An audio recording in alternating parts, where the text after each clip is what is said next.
Homework questions में से किस क्वेश्चन में मसला है, जल्दी से बता दो। क्वेश्चन 4 का part B. Okay, let me paste this on a fresh page.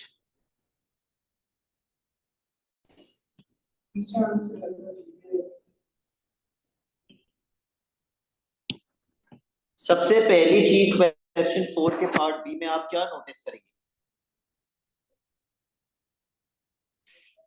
It's a quadratic equation. आपको डोमेन किस में दी हुई है?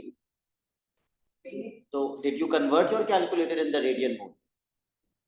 आपके ख्याल से आपने किया था। Okay, it's a quadratic equation but the problem is trigonometry is not same. तो ट्रिग्नोमेट्री सेम करने के लिए हम क्या अप्लाई करते हैं? Identity 1 plus cot square x is equals to cosec square x होता है।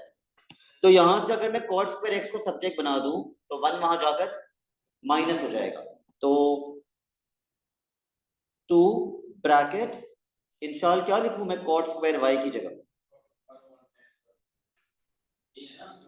अभी तो मैंने बताया आपको, अगर ट्रिग्नोमेट्री सेम करनी है तो आप फॉर्मूला नहीं लगाएंगे, आप आइडेंटिटी अप्लाई करेंगे।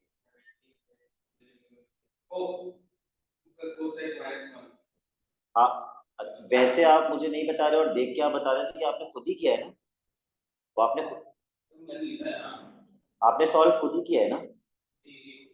ओके, तो कॉट स्क्वायर एक्स किसके बराबर होगा? कोसेक स्क्वायर एक्स माइनस 1 के। Do you agree with me on this? Okay, यहां से अगर मैं कॉट स्क्वायर एक्स को सब्जेक्ट बनाऊंगा तो यहाँ पे जो 1 है वो मुझे वहां ले जाना पड़ेगा या नहीं ले जाना पड़ेगा? तो कॉट स्क्वायर एक्स किसके बराबर होगा?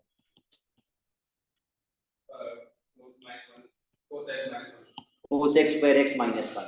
तो यहाँ कॉट स्क्वायर वाई की जगह मुझे क्या लिखना होगा? Cosec square y minus 1। कब आइडेंटिटी लगाते हैं?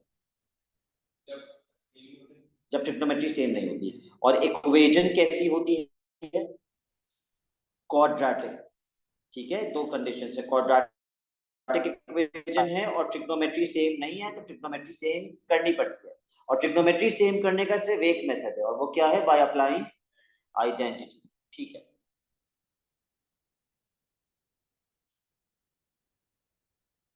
उमर फारूक उस्मानी, ये किया था आपने? 2 cosec square Y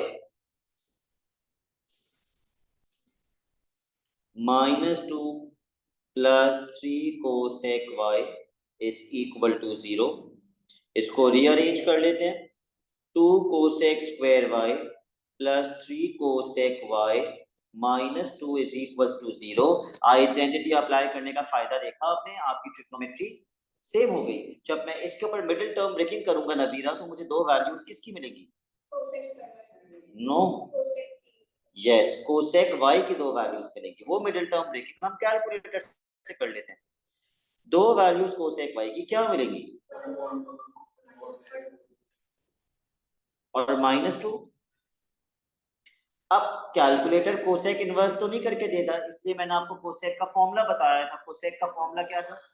1 upon sign. तो ये हो जाएगा 1 upon sine y is equals to 1 upon 2। 1 upon sin y is equals to -2. Let's apply reciprocal on both sides. Sin y is equals to 2. Sin y is equals to -2 का reciprocal क्या होता है? -1 upon 2। इसके लिए coordinates होंगे first and second, इसके लिए coordinates होंगे third and fourth. Convert your calculators in the radian mode and tell me alpha. Radian mode, क्योंकि आपकी जो डोमेन है वो रेडियंस में। जी हाँ, मैंने सुन लिया।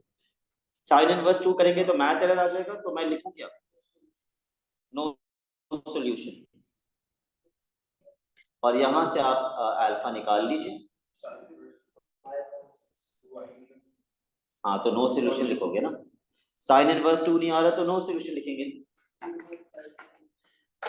अब थर्ड और फोर्थ क्वाड्रेंट के हिसाब से किस तरह निकालना सीखा था?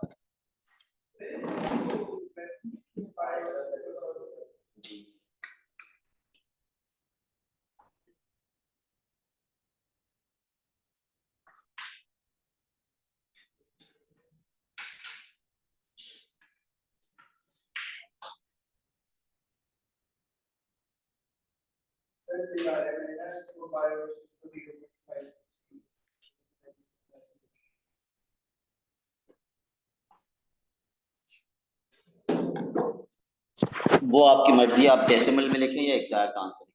तो थर्ड क्वाड्रेंट के लिए हम नॉर्मली 180 प्लस अल्फा करते हैं, लेकिन रेडियन मोड में क्या करेंगे, पाई पाई प्लस अल्फा। 180 पाई के बराबर होता है, ठीक है। प्लीज ये याद कर लेना, 180 पाई के बराबर होता है। तो pi plus pi upon 6, 7 pi upon 6। और फोर्थ क्वाड्रेंट में हम 360 माइनस अल्फा करते हैं, लेकिन रेडियन मोड में 2 पाई माइनस अल्फा करेंगे। तो ये कितना बन जाएगा, 11 पाई अपॉन 6। और बताओ, और किस क्वेश्चन में प्रॉब्लम आई है? अच्छा ठीक है, आप क्योंकि इसमें वो 1 अपॉन tan स्क्वायर कर रहे होंगे, आइडेंटिटी लगाने के बजाय आप फॉर्मूला अप्लाई करो, ठीक है। 1 upon tan is the formula, not the identity. और किस प्रॉब्लम में, किस क्वेश्चन में प्रॉब्लम आई है? ऑनलाइन बच्चों को किसी क्वेश्चन में प्रॉब्लम आई है?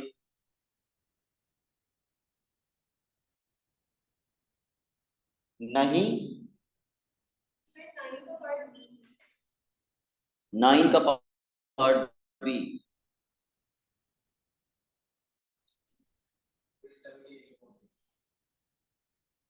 7K में भी वही मसला है, cot स्क्वायर x की जगह लिखेंगे cosec square x minus 1।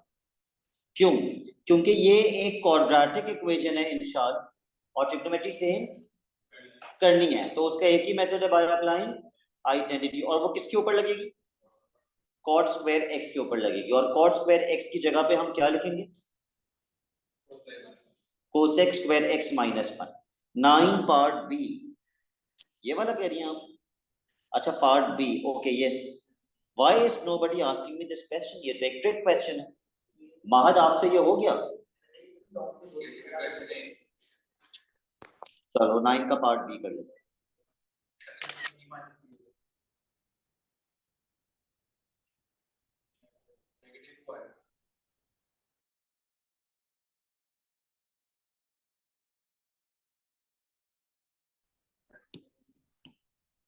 Okay, आपका कैलकुलेटर 9 पार्ट बी के लिए रेडियन मोड में होना चाहिए, ठीक है। What is the angle of sine? तो क्या ये उसी नस्ल का क्वेश्चन है जिसमें डोमेन चेंज की जाती है? Yes, okay. अगर z की डोमेन है 0 से लेकर पाई तक, तो मैं 3 माइनस z की डोमेन कैसे निकालूं? पहले 3 क्या, z 3 से मल्टीप्लाई हो रहा है उमर फारूक उस्मानी? कहां से z 3 से मल्टीप्लाई हो रहा है? z तो -1 से मल्टीप्लाई हो रहा है। तो सबसे पहले मैं किससे मल्टीप्लाई करूं, -1 से। जब मैं -1 से मल्टीप्लाई करूंगा तो 0 0 ही रहेगा, z माइनस z बन जाएगा,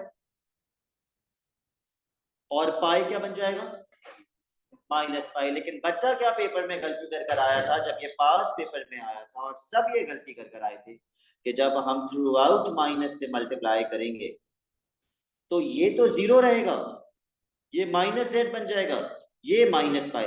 क्या कभी भी ऐसा हो सकता है कि बड़ी वैल्यू से स्टार्ट होके छोटी वैल्यू पे खत्म हो रही हो डोमेन? डोमेन तो हमेशा छोटी वैल्यू से स्टार्ट होके बड़ी वैल्यू पे खत्म होती है। तो आपको स्विच करना पड़ेगा, -पाई इधर आ जाएगा और 0 उधर चला जाएगा, ठीक है। तो थ्रू आउट -1 से मल्टीप्लाई करने पे ये बनेगी डोमेन।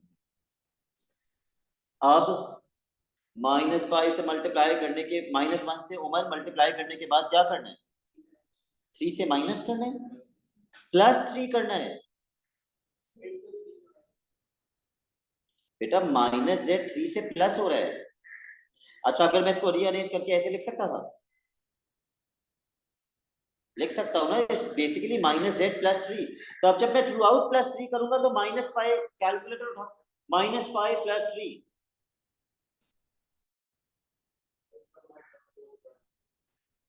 -0.142 नहीं आ रहा? Okay, 3 minus z, and what about 0?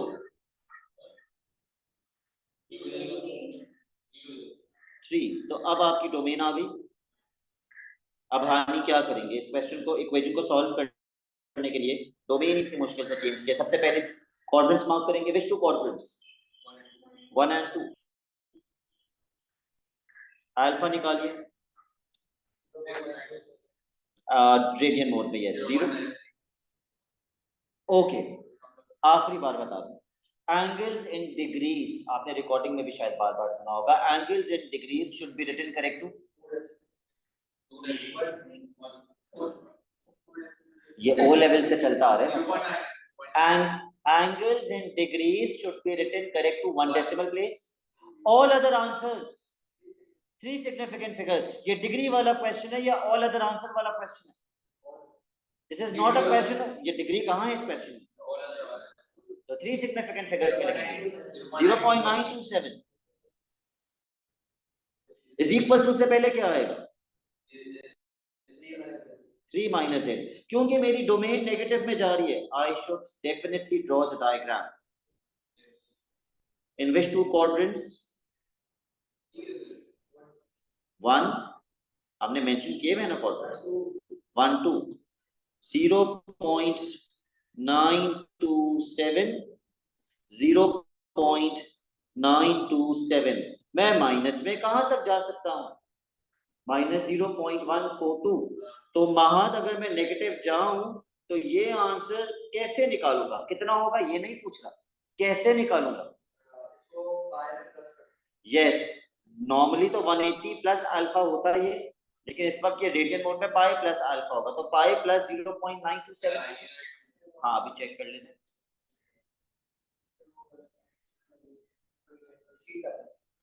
कितना आ रहा है, 4.0 समथिंग आ रहा है माइनस के अंदर, क्योंकि उल्टा जा रहा है। क्या -4 तक जा सकता हूं मैं तो -0.4 तक, -0.1 तक जा सकता था, यानी कि नेगेटिव में जाने का कोई फायदा नहीं हुआ, तो हम पॉजिटिव ही जाएंगे जैसे हम करते थे। सबसे पहली साइकिल पहले क्वाड्रेंट का आंसर 0.927। इंशाल्लाह सेकंड क्वाड्रेंट का आंसर कैसे निकालते हैं, सेकंड क्वाड्रेंट का सेकंड 19 minus 1/2 by minus 8 सिर्फ मुझे सेकंड क्वाड्रेंट का फॉर्मूला बता दीजिए क्या होता है अगर अल्फा सेकंड क्वाड्रेंट पे है। एक्सक्यूज मी,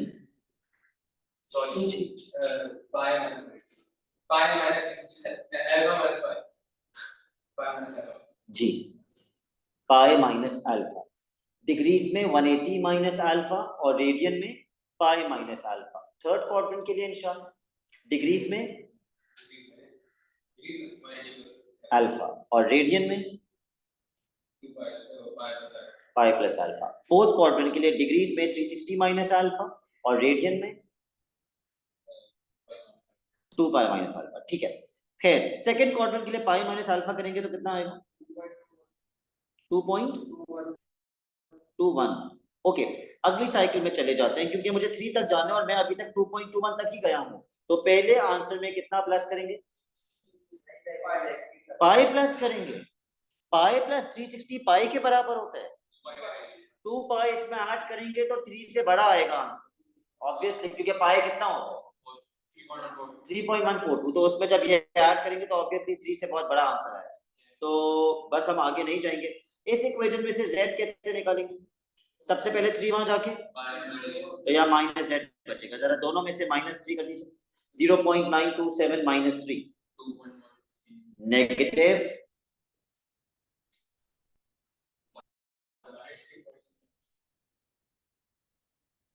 और अगले में से भी 3 माइनस कर दीजिए, माइनस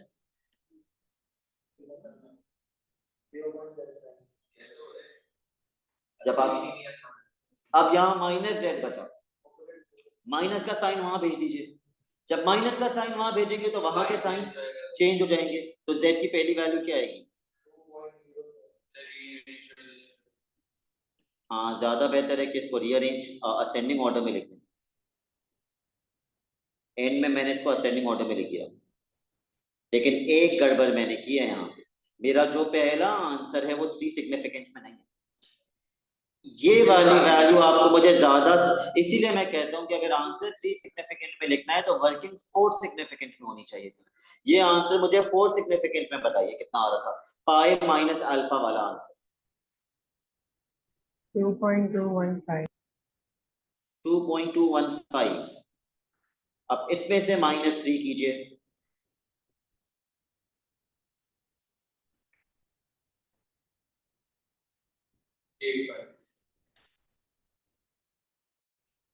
फिर इसके साइंस चेंज कर देंगे और फिर इसको असेंडिंग ऑर्डर में लिखेंगे प्लीज। क्या 3 गायब हुआ? उसका 3 मैंने गायब किया है क्योंकि ये 3 सिग्निफिकेंट हो गए, मैंने जान के 3 हटा दिया उसका। ठीक है, ये first significant, second significant, third significant. Alright, और कोई क्वेश्चन जिसमें प्रॉब्लम? डन। अच्छा, फिर हम आज की क्लास का नया कॉन्सेप्ट स्टार्ट कर लेते हैं। The name of the concept is proving the identities.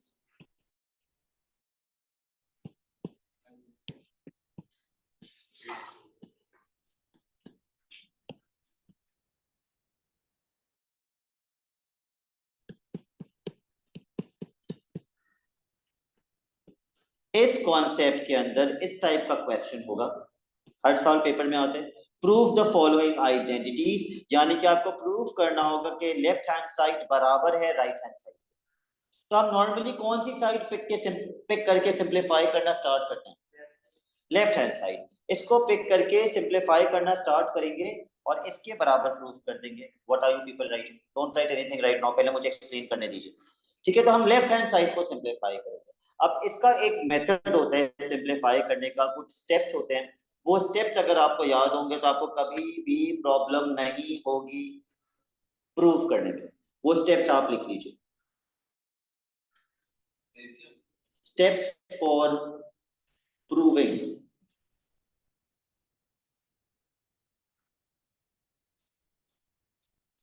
But before you write down the steps, अभी तक हमने ट्रिग्नोमेट्री में कितने फॉर्मूलाज किए?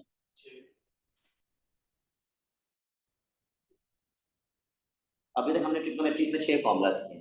कौन कौन से? फॉर्मूला नंबर 1 कॉट, थोड़ा पहले से स्टार्ट करवाइए। कोसेक से भी पहले सेक। चलो कोसेक से स्टार्ट कर लो। कोसेक एक्स किसके बराबर होते हैं? 1 upon sine x. Formula number 2 sec x किसके बराबर होते हैं? 1 upon cos. Formula number 3 cot x किसके बराबर होते हैं? 1 upon tan x. Formula number 4 no tan x का फॉर्मूला, सबसे इंपॉर्टेंट फॉर्मूला ही आपके एएस की ट्रिग्नोमेट्री में tan x का फॉर्मूला है, sin x upon cos x। Let me put a star over here. सबसे आसान, सबसे इंपॉर्टेंट फॉर्मूला ये है। तो अगर मैं यहाँ पे cot x के फॉर्मूले यहाँ sin अपॉन cos कर दूं तो ये cos ऊपर चला जाएगा, रेसिप्रोकल होगा। तो cot का एक और फॉर्मूला क्या बनेगा? cos x upon sin x। इसको याद करने के लिए आपको एक और चीज बताओ, क्या cot x tan x का रेसिप्रोकल होता है? अगर मैं tan का रेसिप्रोकल कर दूं, tan को 1 अपॉन tan कर दूं तो मुझे क्या मिलता है? cot x। तो अगर मैं tan के फॉर्मूले का भी रेसिप्रोकल कर दूं तो मुझे किसका फॉर्मूला मिलेगा? cot का। तो मैंने tan के फॉर्मूले का रेसिप्रोकल किया, मुझे cot का फॉर्मूला मिल गया। प्रूविंग के अंदर आप cot का हमेशा ये वाला फॉर्मूला यूज करेंगे, इसलिए मैं ये लिखवा रहा हूं आपको cot का फॉर्मूला। ठीक है, ये 4 फॉर्मूलाज किए हमने। बाकी जो 3 है वो फॉर्मूलाज नहीं है, वो आइडेंटिटीज हैं। उसको हमने आइडेंटिटीज का नाम दिया। सबसे पहली आइडेंटिटी जो आपको रटी हुई होनी चाहिए, साइन स्क्वायर एक्स प्लस, इसमें से अगर मुझे साइन स्क्वायर एक्स की वैल्यू चाहिए हो तो साइन स्क्वायर एक्स किसके बराबर होगा? 1 माइनस, क्योंकि कॉस स्क्वायर एक्स वहां चला जाएगा। और इंशाल्लाह इसमें से अगर मुझे कॉस स्क्वायर एक्स की वैल्यू चाहिए हो तो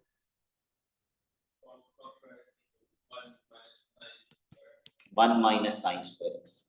ठीक है, तो मतलब ये एक फॉर्मूला नहीं है, आइडेंटिटी नहीं है, बेसिकली तीन आइडेंटिटीज हैं। इसमें से आप साइन स्क्वायर एक्स को भी सब्जेक्ट बना सकते हैं, इसमें से आप कॉस स्क्वायर एक्स को भी सब्जेक्ट बना सकते हैं। Identity number 2, 1 plus cot square x is equals to, sorry, 1 plus tan square x is equals to sec square x। इसमें से मैं और किसको सब्जेक्ट बना सकता हूं? tan square x को। अगर मैं tan square x को सब्जेक्ट बना दूं तो 1 वहां भेजना पड़ेगा। tan square x किसके बराबर आएगा? sec square x minus 1। Identity number 3, 1 plus cot square x is equals to cosec square x। इसमें से मैं और किसको सब्जेक्ट बना सकता हूं? cot square x। अगर मैं cot square x को सब्जेक्ट बना दूं तो ये किसके बराबर आएगा? cosec square x minus 1, अगर जरूरत पड़े तो। ठीक है, खैर मैं आपको लिखवा रहा था steps for proving. Step number 1, simplification. सबसे पहले हम सिंप्लीफाई करते हैं लेफ्ट हैंड साइड को। आपने अपनी जिंदगी में किस किस तरह सिंप्लीफाई करना सीखा है?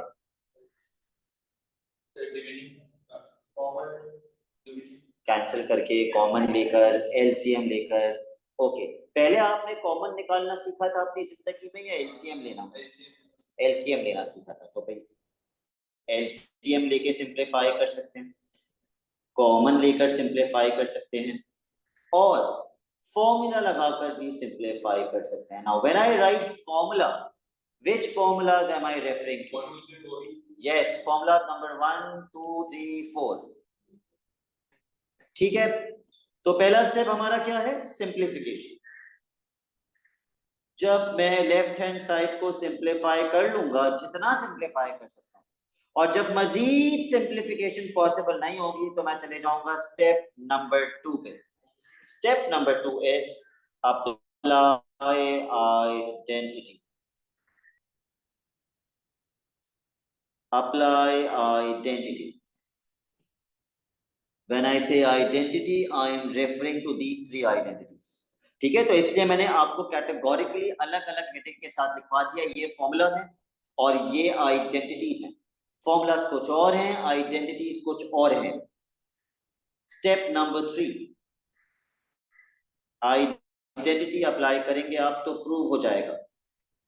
जब आप आइडेंटिटी अप्लाई करेंगे तो आपकी left hand side right hand side के बराबर प्रूफ हो जाएगी, लेकिन कभी कभी प्रूफ नहीं भी होता।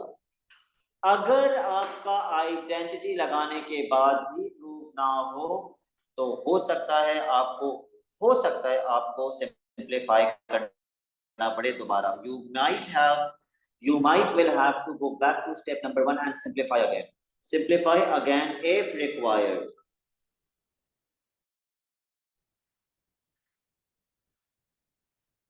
रट लीजिए इन 3 स्टेप्स।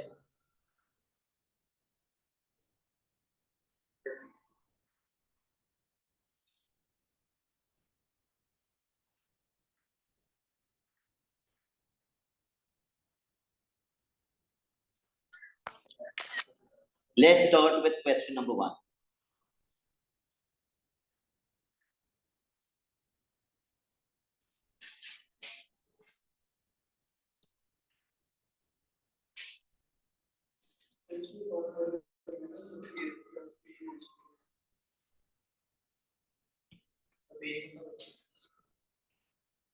Page number 31। आप तो बुक ले लीजिएगा आज याद से। Okay, question number 1, let's simplify the left hand side. tan square theta minus sin square theta। sin upon cos। Okay, simplify का मतलब एलसीएम, कॉमन या formula. Is there any LCM right now? No. Is there any common right now? No. Is there any formula right now? Yes. किसका formula? tan का formula क्या होता है? sin अपॉन cos। तो tan स्क्वायर का formula क्या होता है? Yes, apply the formula.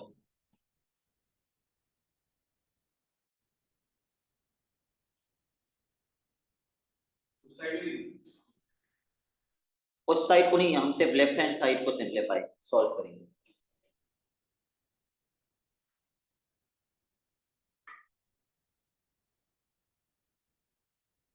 Navira, क्या मैं स्टेप नंबर 2 पे चला जाऊंगा या मैं अभी इसको और सिंप्लीफाई कर सकता हूँ? कॉमन एलसीएम, चलो एलसीएम ले लेते हैं। मैंने कहा था तब तक सिंप्लीफाई करते रहोगे जब तक सिंप्लीफाई हो सकता है। So we can simplify this by taking out LCM. So take out LCM.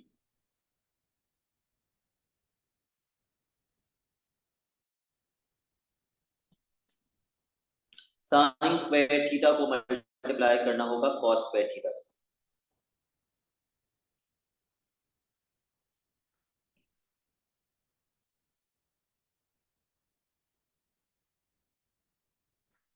इंशाल्लाह अब मुझे बताइए क्या मैं मजीद सिंप्लीफाई कर सकता हूँ bye taking out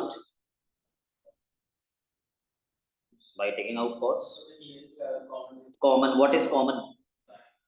Sin square theta.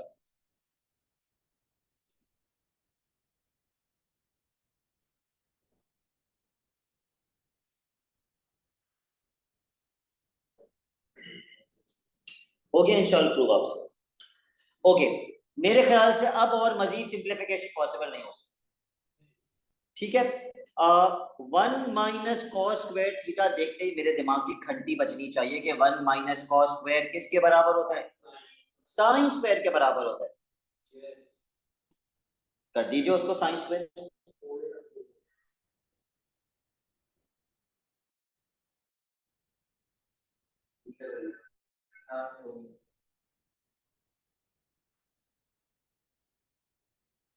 Dot means multiplication.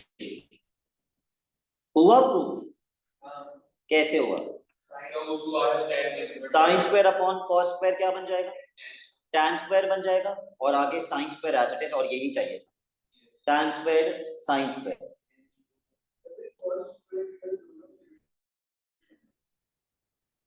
मैं अभी आपको ये वाली कंफ्यूजन भी क्लियर कर देता हूँ।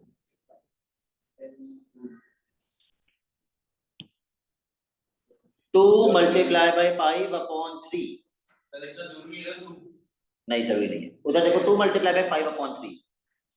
अगर मेरे पास लिखा हुआ है 2 मल्टीप्लाई बाई 5 अपॉन 3 तो इसको मैं ऐसे लिखूं या मैं इसको ऐसे लिखूं, इन दोनों में से कोई एक सही है? पहला वाला या दूसरा वाला? दोनों सही नहीं है, पहला वाला सही है क्योंकि 5 के नीचे 1 है। 3 1 जा 3 और 3 बन जाएगा। इस केस में तो 3 और 3 मल्टीप्लाई होकर क्या बन जाएगा? 9 बन जाएगा। तो ऊपर तो 3 लिखा हुआ है ना, तो ये गलत है। अब आपको पता चल गया ये क्यों बना ऐसा? Okay, question number 2। Sec square x plus cosec square x बराबर आना चाहिए sec square x cosec square x. Okay, सिर्फ पहला स्टेप पूछ रहा हूं, is there any LCM? No. No. Is there any common? No. Is there any formula? Yes. Sec का formula नहीं होता क्या? 1 अपॉन कॉस होता है ना, और कोसेक का फॉर्मूला? फिर एलसीएम लेंगे। करिए।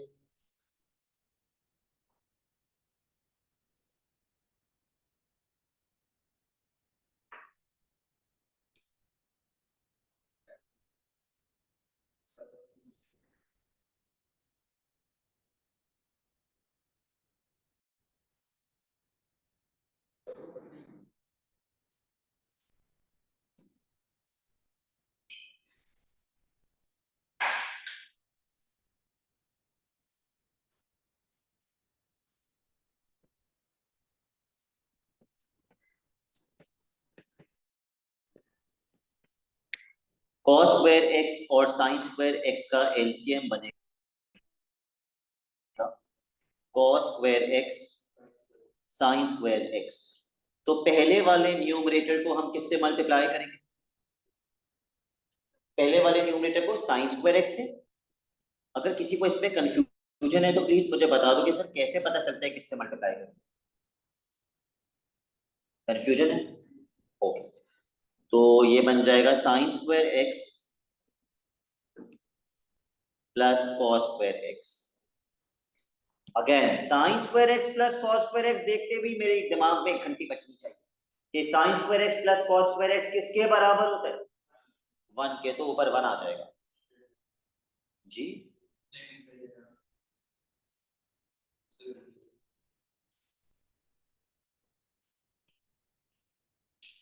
देखिए क्या प्रूफ करना था, क्या वो प्रूफ हो गया? नहीं प्रूफ हुआ, मेरे हिसाब से तो हो गया। 1 upon cos square sec square x, 1 upon sine square cosec square x. आप चाहें तो इसको ब्रेक करके एक और स्टेप दिखा सकते हैं। This is basically 1 upon cos square x multiply by 1 upon sine square x. आप चाहें तो एक एक्स्ट्रा स्टेप ये वाला दिखा सकते हैं। क्या 1 अपॉन कॉस सेक होता है ना, तो 1 upon cos square sec square हो जाएगा, और 1 अपॉन साइन कोसेक होता है तो 1 upon sine square cosec square x बन जाएगा।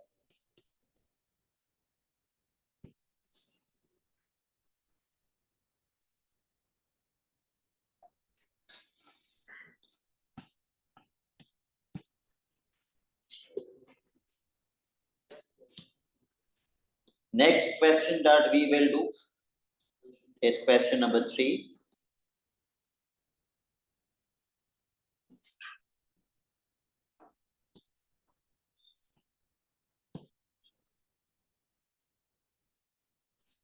इधर देखो जरा, ये लेफ्ट हैंड साइड जोर जोर से बोल रही है कि मुझे सिंप्लीफाई करने के लिए क्या कर दो, एलसीएम ले लो। तो प्लीज एलसीएम ले लीजिए।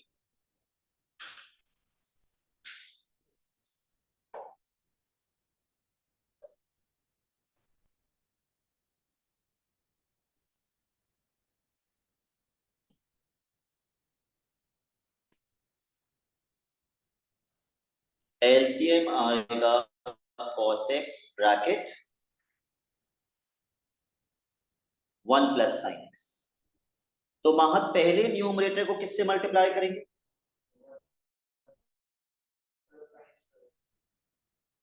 1 प्लस साइन एक्स। और दूसरे न्यूमरेटर को किससे मल्टीप्लाई करेंगे? cos x। तो जब 1 प्लस साइन एक्स को 1 प्लस साइन एक्स से मल्टीप्लाई करेंगे तो आपको ऐसे लिखना चाहिए, 1 plus sine x whole bracket square. बिल्कुल लिखना चाहिए जी, नहीं।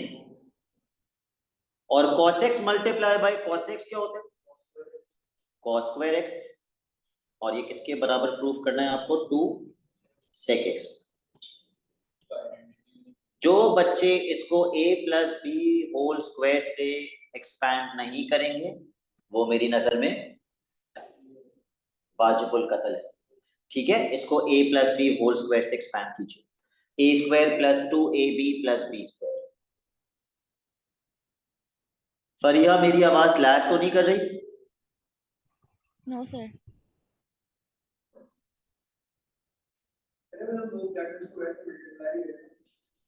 यही आएगा, सेम आएगा।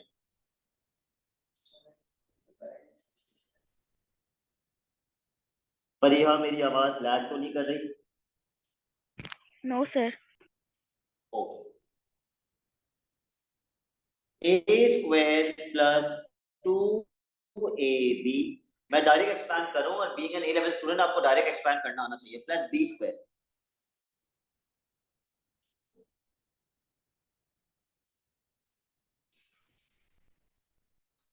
डिनोमिनेटर में cos x को ब्रैकेट से मल्टीप्लाई नहीं करना, क्योंकि एक फैक्टराइज्ड फॉर्म हमेशा बेहतर होती है एक एक्सपैंडेड फॉर्म से।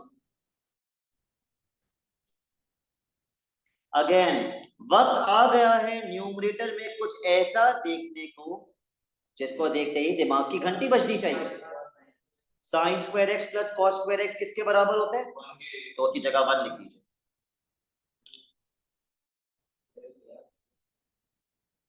इसलिए मैं कह रहा हूं पहली आइडेंटिटी तो कम से कम आपको याद होनी चाहिए।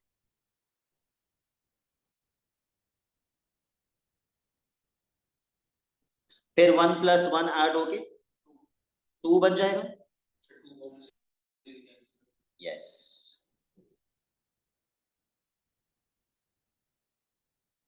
इसका मतलब मैंने आइडेंटिटी भी लगा दी और आइडेंटिटी लगा के इसको 1 भी कर दिया, तब भी प्रूव नहीं हुआ। तो अगर आइडेंटिटी लगाने के बावजूद प्रूव ना हो तो मैंने आपको क्या लिखवाया था, सिंप्लीफाई अगेन इफ रिक्वायर्ड। और सिंप्लीफाई में क्या क्या आता है, कॉमन एलसीएम फॉर्मूला। तो कॉमन एलसीएम या फॉर्मूला बताइए मुझे, कॉमन एलसीएम या formula. Common, what is common? 2। बिल्कुल कैंसिल हो जाएगा।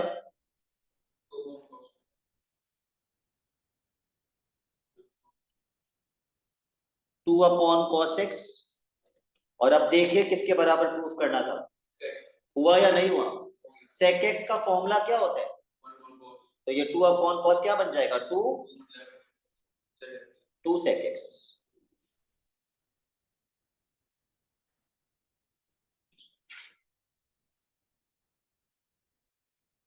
Okay, question number 4।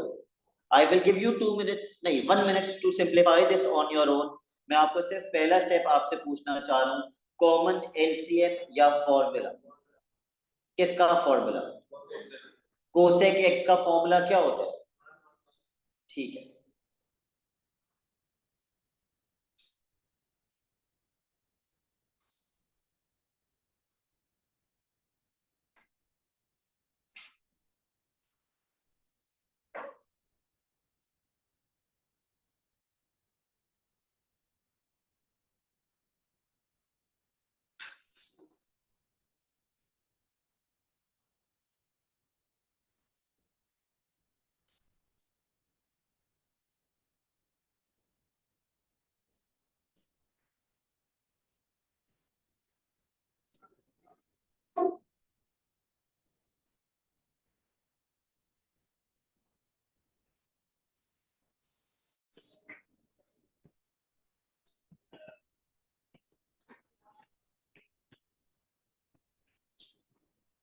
उसके बाद एलसीएम लेंगे। Yes,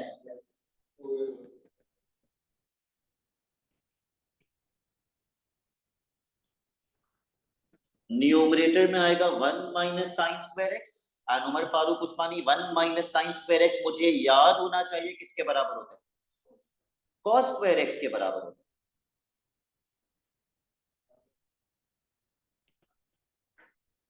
all right, cos square x का मतलब ऊपर कितने कॉस हैं, 2 कॉस है और नीचे एक साइन है। तो मैं इसको ब्रेक करके लिख लेता हूं अपनी अंडरस्टैंडिंग के लिए, cos x multiply by cos x upon sine x।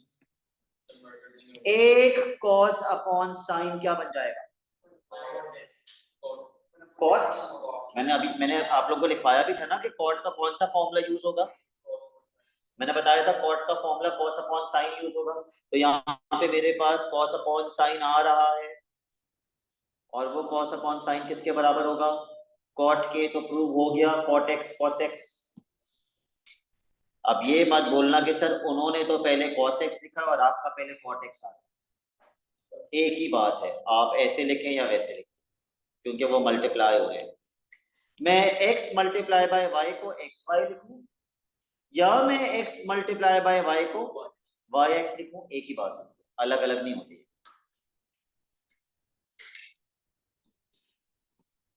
Question number 5 and question 6 आज के आखिरी 2 ये वाले करेंगे।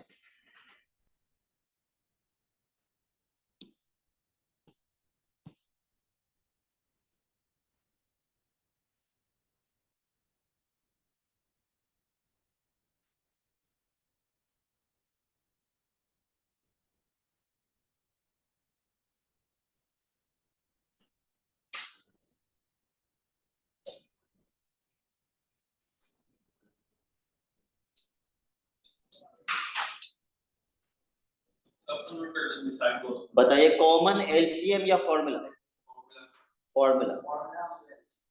और कॉट का 1 अपॉन 10 नहीं डालोगे, कौन सा डालोगे, कॉट का। यस,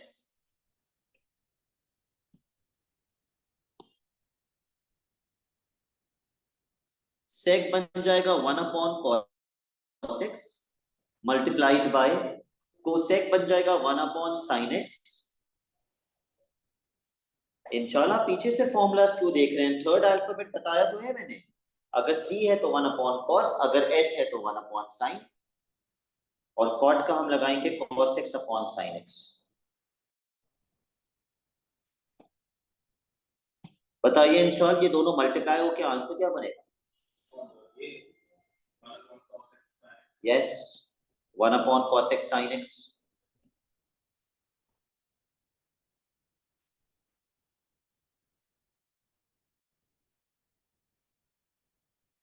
उसके बाद महत क्या करेंगे?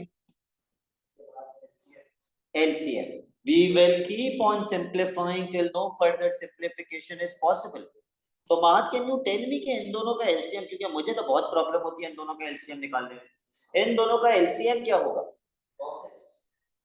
इन दोनों का LCM cos x होगा, cos x sin square x होगा। ठीक है हानि, आपके हिसाब से इन दोनों का LCM क्या होगा?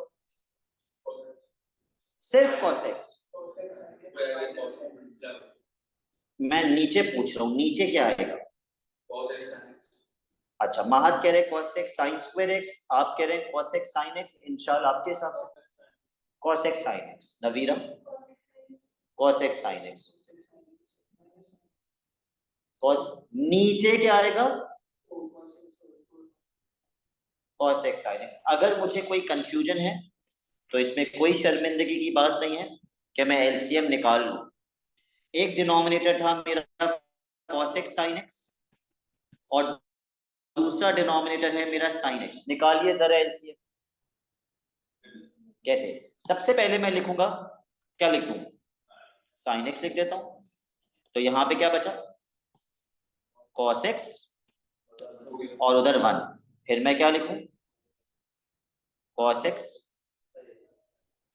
1 1। तो इन दोनों को मल्टीप्लाई करने पे LCM क्या बना? cos x sin x या sin x cos x, कुछ भी। sin स्क्वायर नहीं बना।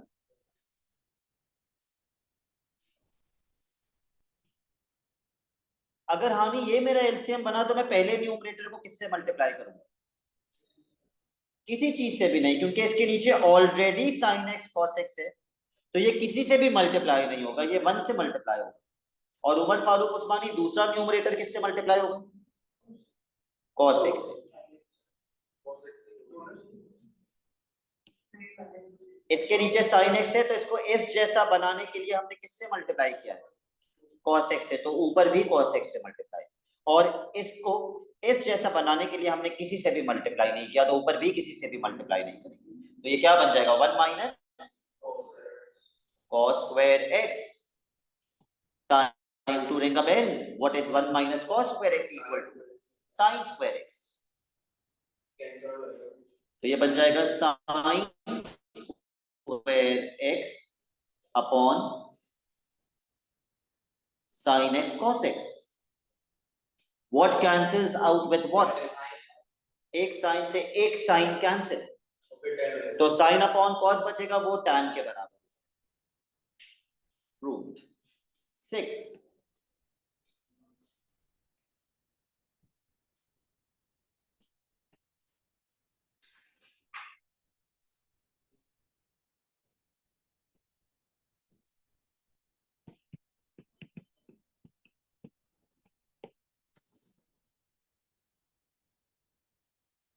सबसे पहले क्या करेंगे? इसको एक्सपैंड करेंगे by using a plus B whole square वाली by using a plus B whole square वाली आइडेंटिटी इसको एक्सपैंड करेंगे। कर दीजिए।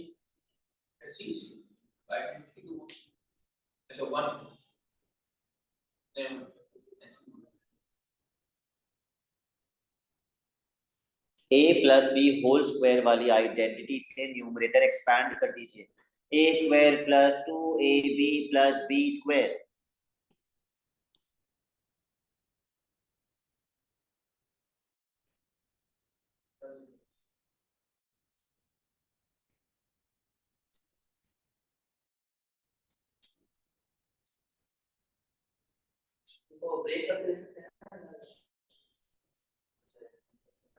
अभी तो बिल्कुल भी अलग अलग नहीं करेंगे, अभी तो टाइम आ गया है आपके दिमाग की खट्टी बचने का।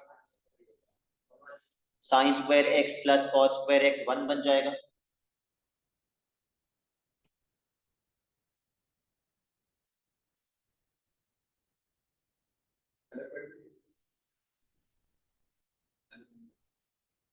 अब देखिए प्रूफ किसके बराबर करना है।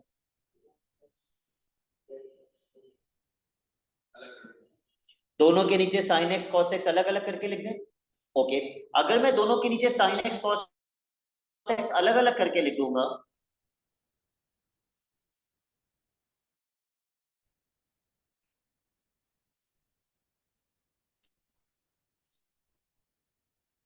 तो क्या इससे प्रूफ हो जाएगा? ये तो इससे कैंसिल हो गया। देखो क्या प्रूफ करना था, मेरे हिसाब से तो प्रूफ हो गया। जहां मुझे 2 चाहिए था वहां 2 आ गया। 1 अपॉन साइन क्या बन जाएगा? कोसेक। 1 अपॉन कॉस क्या बन जाएगा? सेक। प्रूफ तो हो गया।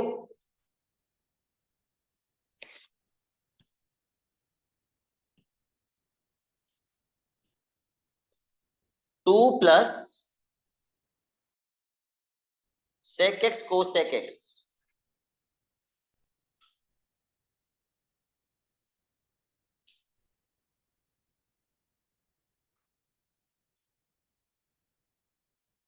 आप मार्क कर लीजिए क्वेश्चंस जो आप घर पे करेंगे।